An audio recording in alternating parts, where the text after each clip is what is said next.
Welcome to Startup Knockout. I'm your host, Timo Higgs. Today on Startup Knockout, we have Erik Weber from SpinLab HHL Accelerator in Leipzig. SpinLab might just be Germany's top accelerator. In fact, it was the only one on UBI's top European accelerator index this year from Germany. Not bad. Now, Erik is going to share with us how they do it and how you as a startup can get into their exclusive program. Plus, a bonus. At SpinLab, Erik has created 8 personas of founders that often fail, which is kind of a tongue-in-cheek, stereotypical look at how you can avoid failure as a startup founder. And he and I are going to dive into 2 of them. I'm really excited about this. Erik, thank you so much for coming on the show. Thanks for inviting me, Timo. And we're going to get into SpinLab right away because this is a really interesting topic that you have been consistently at the top of rankings, European, even worldwide, for a great many years. Tell us a little bit about what is SpinLab's secret sauce. Well, I think that starting 8 years ago, we were ahead of the market. So we started quite early. When we started, I had around 20 comparable activities in my competitor list, more or less. So nowadays, I would say it's more than 200 in Germany. So we were ahead of times, and luckily we really had great startups from the very beginning that were quite successful, and this helped us actually to build the trust into the brand and the reputation of the brand. And at a certain point of time, you can also say it's kind of getting a self-fulfilling prophecy. Because then you get, again, better startups, but also with these rankings, if you're good in one ranking, the likelihood that the authors also checked other rankings is quite high, and that you are the next time again good in the ranking is also quite high. So it's both. It's doing the things you do in a good way, but also using this dynamics in between, and keep continuing these things that were good. Yeah, so it sounds like you benefited a certain amount from the first mover advantage, but you kind of kept that going by having such a great network that more talent just comes to you because now you've become kind of the name in startup accelerators. I'm wondering, how exactly do you measure your success? Like, how do you know if you're moving forward, regardless of whether it is success compared to other accelerators? How do you make sure that you guys are always doing better all the time? Yeah, for us, it's very important that we have an alignment of our interests with the startups. So what we measure for us should be something that really is important to the startups as well and to the founders. So I think, first of all, no one wants to fail in general. Or if they fail, failure is a part of being an entrepreneur. It's very important, and it can always be an outcome, but it's nothing desired. So one thing we measure, for example, is the survival rate of our startups, which is around 80 to 85%, which is quite high at the end. It's not only that the startups that they participate in our program, they are pre-selected, they get additional support, so they should beat the market. But it also shows that, well, in a lot of cases, we are able to adapt together with them to the market and help them to pivot, for example, or to adapt or identify and adapt the relevant things into their business models, so that the survival rate increases. A second thing that we measure is venture capital. I'm not the one who says that venture capital is the one and only thing to achieve, and it's not a goal itself. For me, venture capital is an instrument to build a company, to build a startup, something that is often needed to pre-finance something, but it's not the goal. So if you look at startup media, sometimes it seems getting as much venture capital as possible is the goal of a startup, but it isn't from my perspective. For me, it's always an instrument, but we measure this as well. So in total, it were more than 200 million that startups collected, which means on average roughly 1.5 million that startups received that we supported, including also some public grants. And the third thing we measure is the jobs created by our startups, because that's also an indicator of growth somehow. Sure. And that's definitely something you can use in conversation with other stakeholders, government.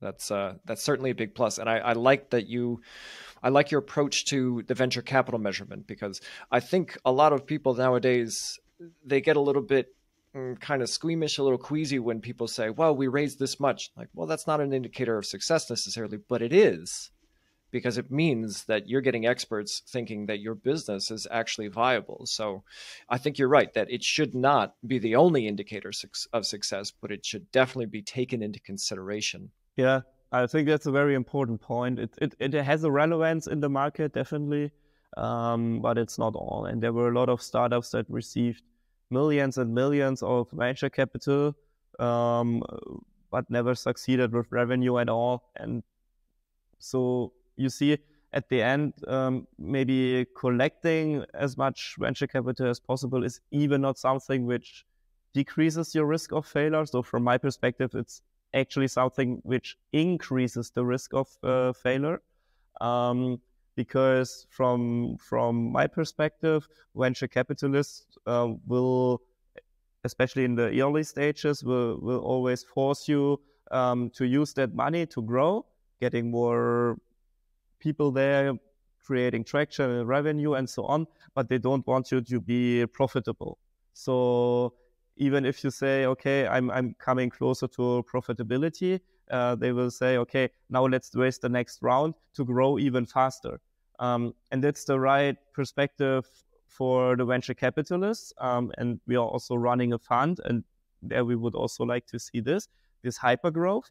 But at the end, it increases for the entrepreneur even a bit the likelihood of getting insolvency, because maybe you are at a certain point of time not able to raise additional financing round. And then you created a bunch of costs as well to generate this hyper growth, you know? Yeah, that is a very interesting perspective. I've never heard it put in those terms before, that it can actually increase the likelihood of failure, and for the reasons you just stated. I think we'll have to all kind of keep an eye on how that develops, especially as things are changing in this high interest environment where revenue growth is now being prized by investors before they invest. If they then switch after they've got their investment locked up, that then they want growth.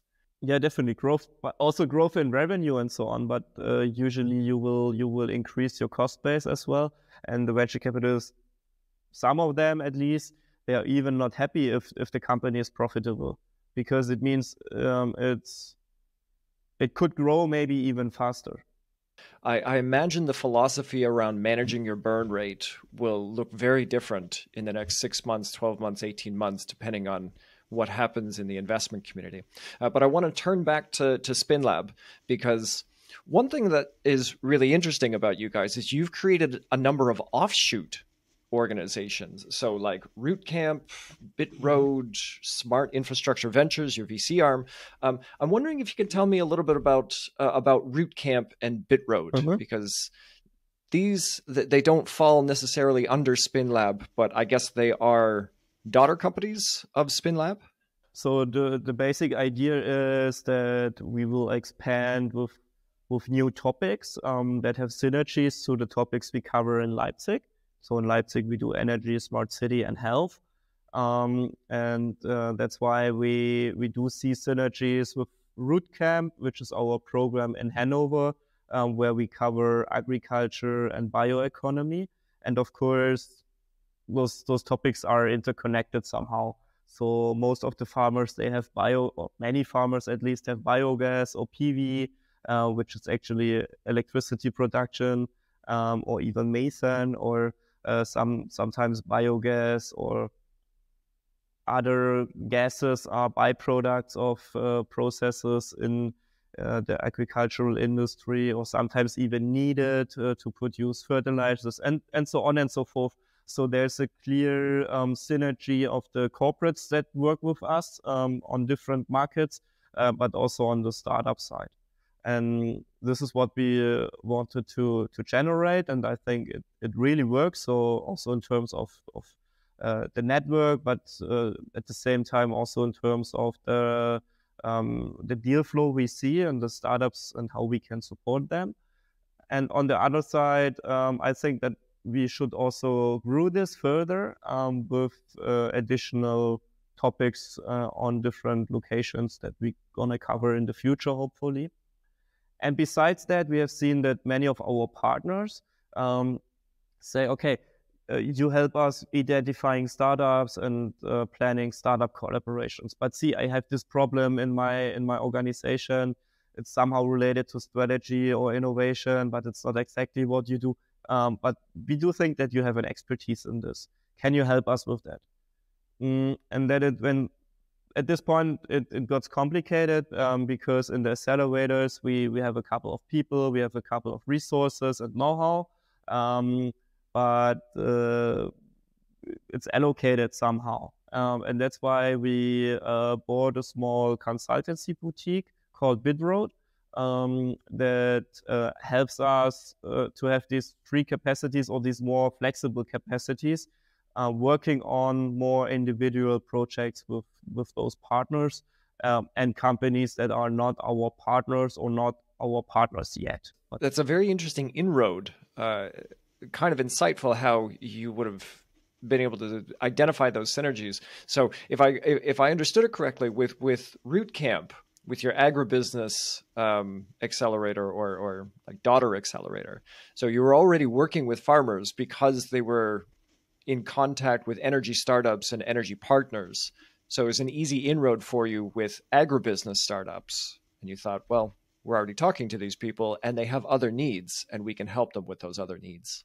Yeah, and even the original idea and the original input, how we created or how we came into contact to the Root Camp idea was that one of our partners, the VNG group located in Leipzig, and one of our core partners and strategic partners at SpinLab, they have gas storages, and gas storages are usually in like below ground in old salt stocks.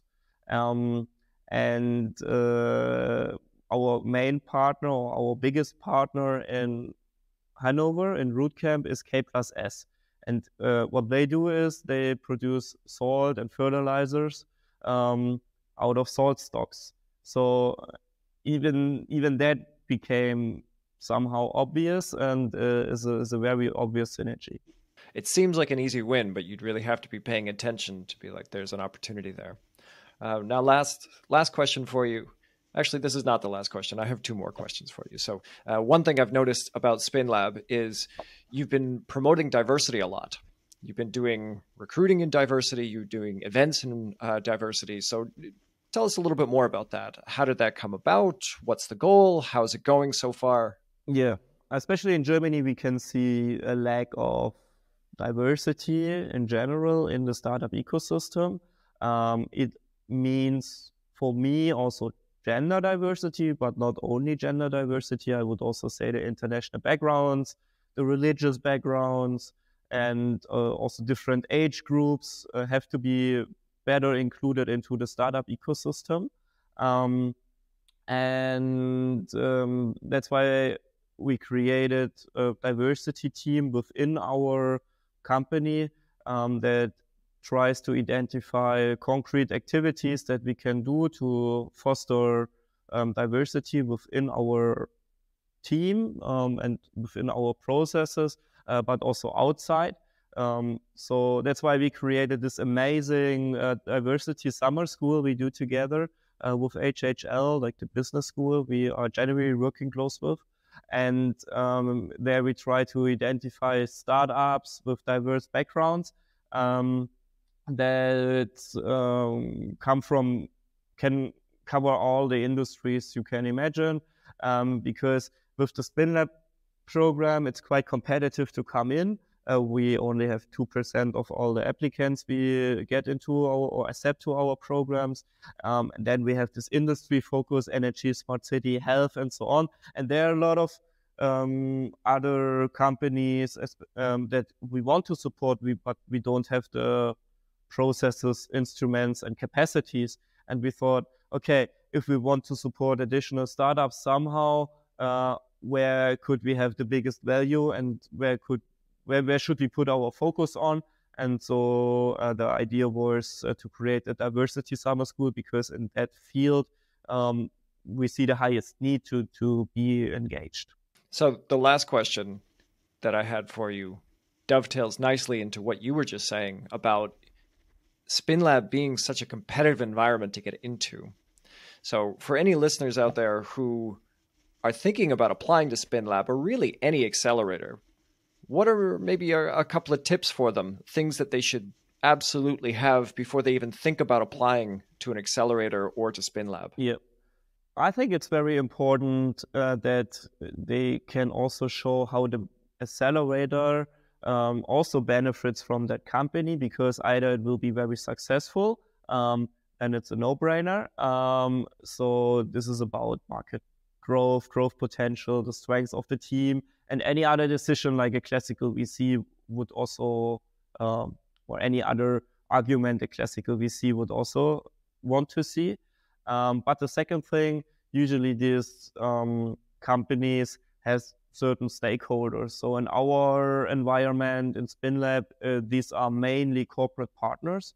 Others are mainly financed, for example, by the public sector or other opportunities. And you should think about, okay, what are these stakeholders willing to see? So for us, it's, okay, I want to know from a startup how they can collaborate with our corporate partners. So if startups think about how could cooperation look like, for example, with AOK Plus, which is a very big health insurance, how can we work with them?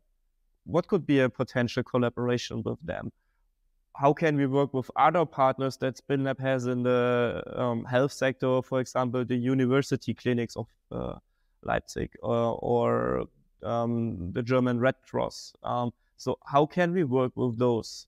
What can we offer to them? This would be very interesting and would change maybe the way we think about an application. And it also shows that you have taken your time to do your due diligence as a founder. Makes sense. Okay, I want to move on to something very special about SpinLab and about you, something you created that I find really very useful and kind of hits me in the gut, actually, when I noticed that one of these personas that you created about why startups fail, I saw myself in a couple of these, in particular the Paul parallel one, but I think my listeners are going to benefit from two of them. There are 8, and we're going to link out to them, so check the show notes for that. And for anybody who's just listening, do go and check out the video on YouTube so that you can actually see these, because you'll understand when you see it. So the first one I wanted to talk about was Harry Hustler. So Harry, maybe you can give us a brief description of what makes Harry the Hustler, Harry the Hustler. Harry the Hustler is someone we frequently see. Maybe it's because we are also very close to a business school, a private business school. And Harry Hustler is someone who is really ambitious, but he really wants to get successful in a way, and he's very motivated, but he's doing too much things at the same time. And he's overselling. So this is the basic characteristics, I would say. So this is the classic type A personality of somebody fresh out of business school. They've got lots of ideas, lots of ambition.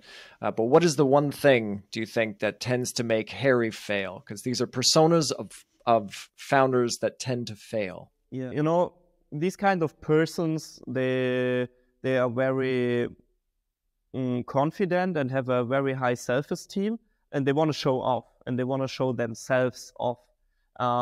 So, for example, that's why I also said, okay, previous job, he did his first startup, and of course it was exited. But typically, if you then ask a bit more, okay, well, how was it sold? Who bought it? What was the volume and so on? You can see, well, there was no money related to it, or only small amounts, and it was like a emergency exit. Or these people, they come from the best business schools and universities, and they really like to show off. And these are, by the way, often the guys in LinkedIn. They have the Harvard Business School as a certificate somehow, because they did a MOOC there. And these are these things, these small things where they just want to show off. But the more investors investigate, and the more the investors deep dive into this, they recognized, okay, this guy is just overselling. So it creates a feeling of mistrust. So where is it right? Where is it wrong? Maybe you recognize he said he studied at Harvard Business School, but at the end it turned out to be a MOOC. He said, okay, 3 VCs are already committed, but he's not able to tell you which ones, and you don't know any who's interested. They say there's a huge demand on the market, there's a waiting list and so on. And then you ask, oh, can you send me the waiting list? Who's on it? But it's nothing on it, and things like these. So these overconfidence, it's a real problem. Also the things like, they are below 30, but they have 2 startups exited, and they have experience in each and every industry. They are Forbes 30 under 30. Everything, would have been enough for the lifetime of 10 people 10 years ago, but now it's only at one person, and this is the overselling aspect I see. And latest in a due diligence, this breaks up because investors gonna dig deeper. They're gonna ask the critical questions. They're gonna try to identify the things that have these discrepancies and want to solve them for themselves. And latest at this point, it tends to break up. Yes, the whole overselling. So you have a small grain of truth, but they turn it into something massive, and truth will out eventually. So I guess in a word, it's being disingenuous, not really representing the whole truth. Also on the investor field, sometimes there are some investors who might get influenced by it. But if you felt like very professional decisions based on a very rational due diligence, in these cases, it will usually break up. Okay, let's move on to the next one, and that's Ines Impact. So give us a quick summary of who Ines Impact is. Well, Ines is that kind of person that everyone likes, actually. So she has a very happy mindset. She's in the middle of her life, she's very lively and goes out and friendly and so on. So actually you would like to spend time with that kind of person. And this is why she's also very engaged in terms of social engagements, a lot of friends, but also for society, maybe worked as a fundraiser at an NGO or is part of a party, of a political party, usually something more left-winged, and someone who is really in the community and society. And actually, I think society needs that kind of people. So these people that really bring forward society in terms of social aspects we need. In terms of sustainability aspects, society really needs not only environmental but also social aspects. I think that these kind of people are really needed on the one side, and they have a super high intrinsic motivation to change things, to make things better to share success, to progress as a society. But sometimes this has the weakness that it's simply too much idealism. It's simply maybe not compatible to the real world as it is right now. So it's too much of these wishes and of this idealistic case, and sometimes reality is a little bit more gray than it should be. And also these people frequently are not that down to earth, they are good sellers of a vision, and they are not but they are not really number crunchers who want to dig into the details. And the problem is that they stand for a share of society or a part of society which is really progressive, which is kind of an early adopter or a super early adopter of things. But they don't reflect that the majority of people is still behind this and more conservative. As you can see on different aspects. So if you look at the results of political votes, I mean, there's a significant conservative part of the population.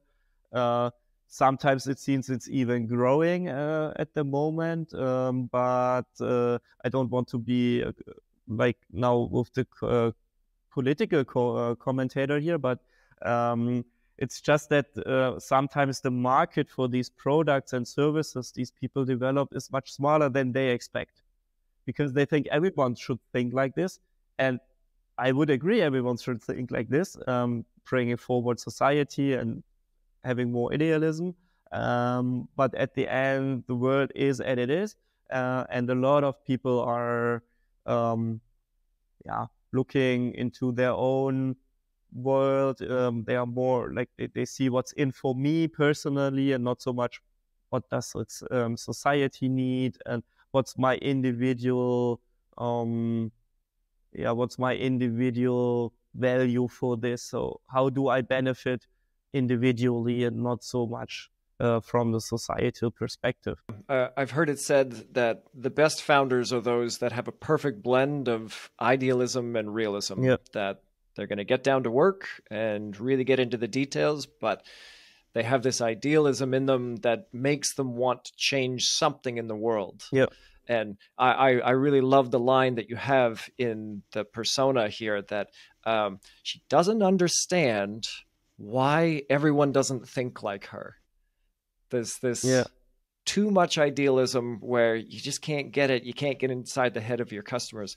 Now, I'm curious, we're seeing kind of an explosion right now of impact startups. There's a lot of impact startups being created right now. Are you seeing a fair few of them with Ines impact type people as founders, or is the impact startup now sort of becoming more populated by realists, that people who are more ready to get down to work?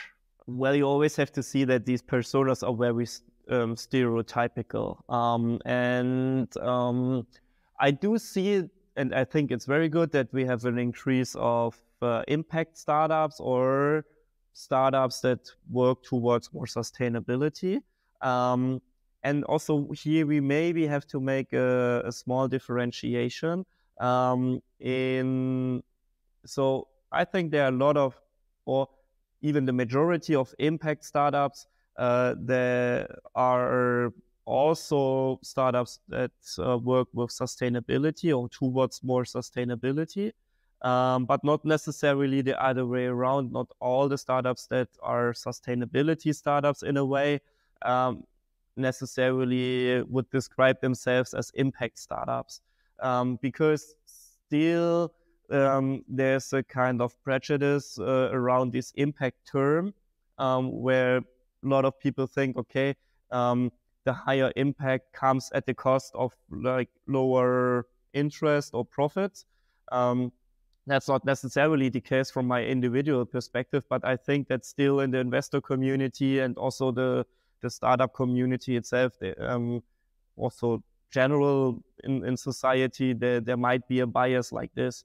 And there are great startups that are 100% commercial. They want to really increase the profits and want to really get big, successful business cases, but works towards sustainability, because especially in clean tech and so on, it really gets a deal nowadays. And a lot of investors are now doing a lot in these sectors. So even the ones who financed all these e-commerce and fintech cases in the past now say, we are working on new topics, and even deep tech and hardware startups are now not sorted out directly like in the past. So there's a lot of development in that sector, but I would not necessarily mix up sustainability and impact, or do not say that it is the same.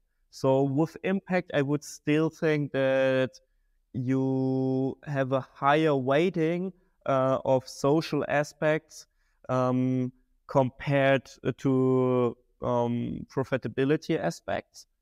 And this is totally fine. And there are specialized impact investors that support it. And from societal point of view, I would even encourage this. But not necessarily all the sustainability startups are working only towards impact, because for them, individually or as an organization, profitability and business success might still be the major driver. And I guess over the last, 40, 50 years, the face of environmentalism and social impact have really been changing. They've really turned into big business. So obviously that's going to change the type of person who's going to want to get into it. But definitely, I'm sure there's still a fair share of idealism that pushes this forward. And it also puts like the traditional companies under pressure. So there were all these unwrapped stores, retail stores, where you could buy the things without packaging. And even if they were not a big, huge commercial and business success, because it was it still is a very fragmented market, and a lot of individual store chains with these unpacked stores and so on. But I think it just was a very strong message to the traditional supermarkets that there's a kind of demand for less wrapping and less plastics and so on. And yeah, so they're gonna change slowly, very slowly, and maybe not fast enough. But I think that they recognize these changes. So they recognize that they have to do something, and it creates that there's a certain demand for this. The same holds true for region consumption and so on. So there are a lot of different movements, I would say, that are created by very small at the very beginning, very small group of people, and this is something which can bring forward society. This is also why we need this kind of idealism, but sometimes it needs that realism and this down-to-earth, handcrafted approach, I would say, to really make these things big. And at the end, they can even have a higher impact when they are big. Now, last question about these personas. I'm curious, how do you use these at SpinLab? Do you actually use them with the startups that come through your program? Or was this more of just like a lighthearted, something interesting, something to make you think, but not really that actionable? At SpinLab, we support startups and entrepreneurs very individually. So each startup has a coach that guides them through the 6 months. It's typically experienced entrepreneurs that have sold their companies and now want to give back, or investors that worked for funds before and want to share their experiences with the startups. So in this process, these personas help us to identify different people within the teams. And this at the end helps us to make our coaches a bit better. So I would say it's an instrument we use for the coaches, and they can then use it for working with the startups individually. And also, sometimes it's a very good thing if you recognize, okay, there's a certain person that reminds me on the Sarah scientist persona we have. And now I have to coach a company where a person like this is in. And as a coach, I could then say, it's something very typical. It's not a bad thing necessarily, but you remind me on that persona. Just be aware of these facts or of this tendency that is within the persona, and that others, or how others may perceive you. And so it can be something that is eye-opening for them in a coaching process. It's not something you show them once and say, okay, which persona are you? It's something that really needs to be guided, and it can really help in a coaching process to make people aware of their strengths and weaknesses. Because I guess a lot of these tendencies, they're not set in stone. So if you can identify them early and say, hey, watch out for this, see if you can catch yourself whenever you're doing this thing, and maybe encourage a little bit more these other strengths that need to come to the front a little bit more. So that's a very interesting tool that you've created to do that. But that's going to do it for us today. So thank you, Eric, for coming on the show. This was a fascinating discussion, and I love the personas, and I'm going to try and do my best to get these out into the world, because I think it's a really good generalizing tool that you can use, especially for yourself. I know I've kind of taken a look at them and brought a bit of that inside me and been like, I should watch out for this just in case, especially the tendency to do too many things at the same time. That's something I've been dealing with my whole life. And yeah, it's good to be reminded of. And that's what they are made for. Yeah, to be reminded on your strengths and weaknesses, and to reflect about yourself. Am I one of these, or do I have that tendency to be one of these?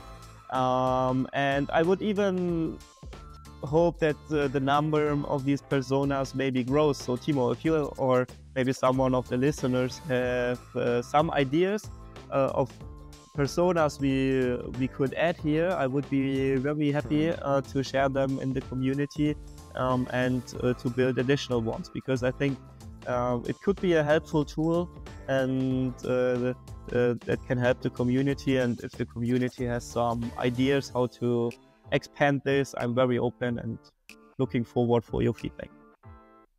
That's an interesting idea. I think I feel a contest coming on, but we'll talk about that much later into the future. For now, thank you again, Eric. This was great. Thank you, and thanks for inviting me. Thanks everybody for listening and watching today. As Eric said, if you have any ideas for further personas, then please get in touch. You can find us on LinkedIn or send us an email at info@startupknockout.com. Be sure to subscribe and follow us on all our social media channels. We'll see you in the ring.